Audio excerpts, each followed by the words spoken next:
De minha dissertação, mas três preocupação para diante, que está viva do pueblo, que está viva, mas meio de família de detenido, não? Mas também que está viva, mas meio de mesmo empregado, personal de Kia. Ja? Por exemplo, nós ponto não como paraquedo de budget, que ainda nós temos 73 para 75% de personal que não falta para trabalhar em Kia. Nós não estamos falando de 20%, nós estamos falando de 73, 75%. Que é consequência dessa aqui, que você vai hora que tem gente que trai overtime.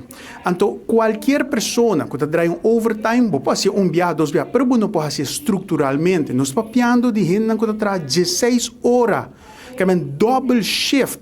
Então, hora que você quer, não está trazendo depois outra semana, dá overtime. Não está se estruturalmente traz outro. Que isso aqui é algo que não está bom para a saúde mental de empregado, não.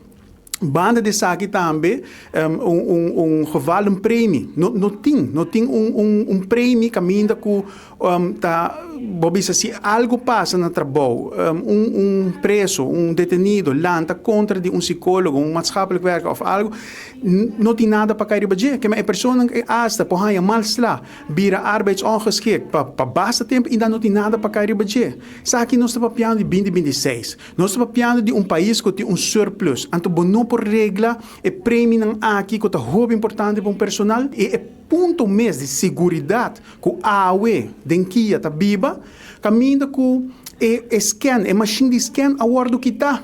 E nenhum renda não explica para que a machine de scan aqui a hora que está. De lo que nós podemos compreender, de noite para na bem que a machine de scan para sobre o governo paga. Como é possível? Que nós temos surplus, que nós estamos falando de mais de 5 milhões de surplus, mais que 3 milhões, entre 3 e 5 milhões de surplus, então não paga serviço de machine de scan. Isso aqui é algo inaceitável, é algo condenável que a nós, que temos que ter controle, o governo de Aruba, nós temos que denunciar o ponto